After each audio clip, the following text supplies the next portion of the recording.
Contribution ہے قوم کے لیے، یہ تاریخی دن ہے، لیکن اس سے بھی بڑا عام دن وہ ہوگا جب یہ سول ایک باقاعدہ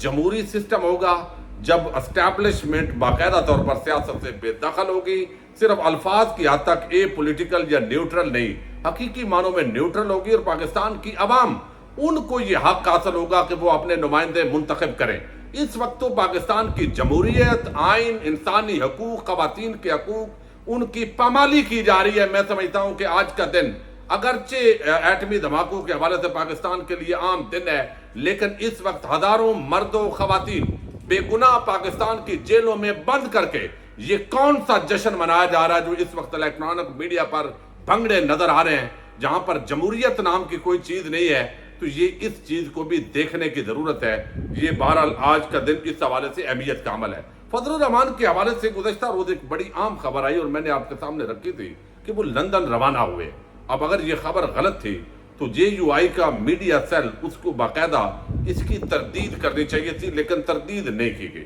اور یہ توقع تھی کہ نواز شریف سے ان کی ملاقات ہوگی، اور اس وقت پاکستان بغیر تمام سیاسی قیادت آپس میں بندر بانٹ کرے گی، اور جب طاقتور حلقے ساتھ ہوتے ہیں تو پاکستانی قوم کا 75 سالوں سے یہی نصیب ہے جس پر جو ہے وہ جھگڑا جاری ہوتا ہے۔ ابھی میں ادھر بیٹھا ہوا تھا تو ہمارے دو دوست آپس کے اندر لڑ رہے تھے کہ پاکستان کو فوجی جرنیلوں نے تباہ کیا ہے یا پاکستان کی عوام نے یا سیاسی قیادت نے۔ اس کا جواب تو میں آپ پر ہی چھوڑتا ہوں، لیکن اس وقت یہ ڈسکشن بہرحال ہر چوک چوراہے پر ہو رہی ہے کہ اس وقت جو حالات ہیں وہ پیدا کس نے کی ہے، فوجی لیڈرشپ نے، سول لیڈرشپ نے، یا تمام جو عوام ہے وہ خود ہی اس کے اصل جو ہے وہ حقدار ہیں اور انہوں نے یہ کیا ہے۔ لیکن اب ایک بڑا معاملہ یہ ہے کہ فضل الرحمان صاحب وہ لندن نہیں گئے، وہ تھائی لینڈ پہنچے، اور تھائی لینڈ کا جب نام آتا ہے بینکاک کا تو بہت سارے شکوک و شبہات عموماً لوگوں کے ذہنوں میں آتے ہیں۔ پاکستانی چونکہ جب بھی وہاں جاتے ہیں وہ سیر و سیاحت کے لیے جاتے ہیں، لیکن بہت کم لوگ جانتے ہیں کہ تھائی لینڈ کے اندر 6% مسلمان رہتے ہیں، جن کی تعداد تقریباً 40 لاکھ بنتی ہے، اور وہاں پر مساجد بھی ہیں۔ تو مولانا جب گئے ہیں تو یقیناً وہ مساج کرانے تو نہیں گئے ہوں گے۔ بہت سارے لوگ اس وقت کہہ رہے ہیں کہ شاید انہیں کوئی خاص قسم کی مساج کی ضرورت ہے، اور میں زیادہ آپ کو علم ہے کہ کبھی آپ کے سامنے میں نے نہیں رکھا، لیکن چونکہ پچھلے دنوں سے حریم شاہ اس پر بات کر رہی ہیں فضل الرحمان کی، انہوں نے بڑا الزام لگایا ہے۔ وہ کہتی ہے کہ مولانا تھائی لینڈ کیوں گئے؟ تھائی لینڈ کے لیڈی بوائز دنیا بھر میں مشہور ہیں۔ عیاش مولانا فضل الرحمان کے نجی دورے کا مقصد لیڈی بوائز کے ساتھ انجوائے کرنے کے علاوہ اور کچھ نہیں ہے۔ کبھی قطر تو کبھی تھائی لینڈ، یہ ہو رہی ہے دین کی اصل خدمت، شیم آن یو، وہ آگے وہ لکھتی ہیں۔ بہرحال یہ ان کا نقطہ نظر ہے، میں سمجھتا ہوں اس حد تک ہمیں نہیں جانا چاہیے، لیکن بہرحال تھائی لینڈ ان کا اچانک برآمد ہونا، اور ان کا یہ بتایا گیا کہ وہ تو دعوت و تبلیغ کے لیے گئے ہیں۔ فضل الرحمان اور دعوت و تبلیغ بظاہر ان دونوں چیزوں کے اندر بڑا تضاد نظر آتا ہے، لیکن وہ بہرحال تھائی لینڈ پہنچ گئے ہیں۔ اب ان کے دورے کے کیا اثرات آنے والے دنوں میں مرتب ہوتے ہیں یہ ہم جو ہے وہ آگے ڈسکس کریں گے۔ آپ کو علم ہے کہ میجر ریٹائر عادل راجہ یہ ایک بڑا کردار ہے، اور اس وقت بہت اس پر بحث ہو رہی ہے، بہت ساری فالوئنگ ہے، اور میں بھی سمجھتا ہوں کہ میں نے نہ کبھی ان کو اچھا کہا نہ برا کہا، چونکہ یہ سننے والوں پر منحصر ہوتا ہے کہ کون کیا رائے دیتا ہے۔ لیکن کئی خبریں ان کی درست ثابت ہوئی، کئی خبریں ان کی غلط ثابت ہوئی۔ جب وہ ظاہر ہے اس وقت ایکس سروس مین سوسائٹی کے ترجمان تھے، تو اس وقت میں بھی ان کے جو ہے وہ کچھ ٹویٹس آپ کے سامنے رکھتا ہوتا تھا، چونکہ وہ باقاعدہ طور پر جو ریٹائرڈ فوجی افسران ہیں ان کی آرگنائزیشن ہے، لیکن وہ بیرون ملک گئے۔ ان کے بقول ان کا بہت یہاں پہ مالی نقصان بھی ہوا، رجیم چینج آپریشن کے مخالف تھے، تحریک انصاف اور ان کا بغیر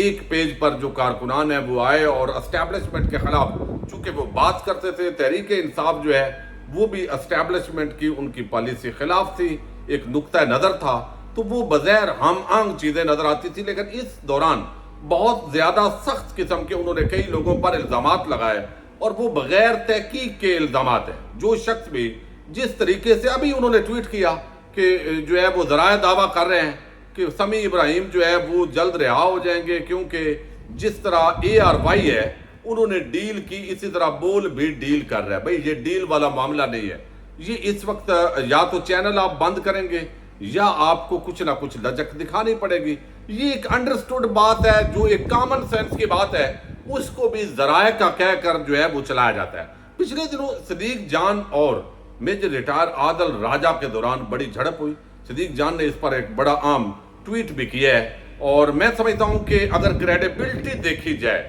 تو اس وقت پاکستان کی جو صحافت کے اندر تحقیقاتی صحافت ہے, گراؤنڈ پر صحافت ہے, اور بہت سارے جو ہمارے دوست ہیں ان کے استاد کی حیثیت رکھتے ہیں صدیق جان. کبھی ان کی خبر جو ہے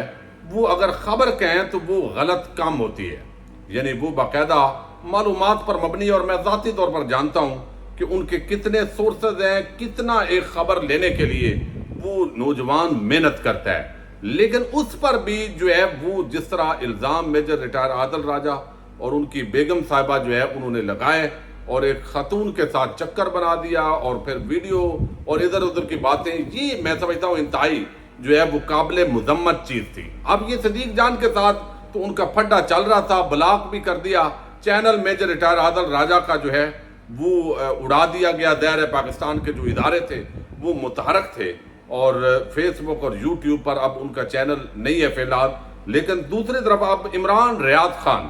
یہ عمران ریاض خان کے بھائی ہیں عثمان ریاض خان, مار شرافت ہیں, جن کو شیخوپورہ سے ایم پی اے کا پی ٹی آئی نے ٹکٹ دیا. اب ان کی بڑی خدمات ہیں, ہم روز دیکھتے ہیں, ہر جلسے میں ہر پروگرام کے اندر وہ جاتے ہیں. لیکن اب انہوں نے جب دیکھا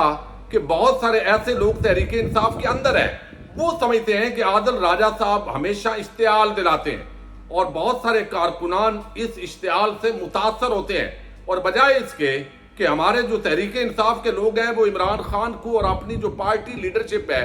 اس کو فالو کریں, تو وہ جذبات میں آ کر پھر عادل راجہ کی جو باتیں ہیں ان کو سچ سمجھنا شروع ہو جاتے ہیں, اور اس سے ہماری تحریک انصاف کا نقصان ہوا ہے. اب یہ مار شرافت کے حوالے سے یہ الزام لگایا گیا, جو کہ مخالف لوگوں نے لگایا, کہ اس کا جو ٹکٹ ہے وہ عمران ریاض خان نے لے کر دیا ہے. حالانکہ وہ ڈیزرو کرتا ہے, مجھے علم ہے, وہ جس طرح آپ کو علم ہے وہ محنتی ہے. لیکن جب الزام لگایا گیا تو اس پر اب مار شرافت اور عادل راجہ کی تو تکرار ہوئی ہے. اس پر پھر جو ہے وہ اب سامنے آئے ہیں عثمان ریاض خان, اور انہوں نے بڑا کھل کر جو ہے وہ کہا ہے کہ یہ آپ کی جو باتیں ہیں وہ انتہائی نامناسب ہیں, اور پھر ان کو عادل راجہ صاحب نے بلاک بھی کر دی ہے. اور پھر اس کے بعد انہوں نے مزید کہا ہے کہ ہم آپس میں لڑائی نہیں کرتے, چونکہ اس وقت بڑا کاز ہے. عثمان ریاض نے بھی کہا چونکہ عمران ریاض اس وقت جیل میں ہے تو ہمارے پاس ہم اس پر فوکس کیے ہوئے ہیں, اور آپ کی باتیں انتہائی فضول ہیں. بہرحال یہ ایک عجیب قسم کا معاملہ ہے کہ جب پہلے سب ایک پیج پر تھے تو ان کی بھی اس وقت جو لڑائی ہے وہ شروع ہو چکی ہے. پاکستان کی اللہ تعالیٰ حفاظت فرمائے, اور عام پاکستانیوں کا بھی سوچنے کی توفیق دے. اور جو اس وقت جیلوں کے اندر خواتین اور مرد قید ہیں ان کے ساتھ جس طرح سلوک ہو رہا ہے, اور رانا ثناءاللہ نے بہت بڑا بظاہر اعتراف کیا ہے, بہت بڑا اعتراف جرم بلکہ کیا ہے, اور اب لگتا یہ ہے کہ کوئی نہ کوئی irregularity, کوئی نہ کوئی درندگی ہوئی ہے, جس کو بظاہر اسلام آباد پولیس اور جو اس وقت وزارت داخلہ ہے وہ بچانے کی کوشش کر رہے ہیں. جب حقائق آئیں گے اس پر بات کریں گے.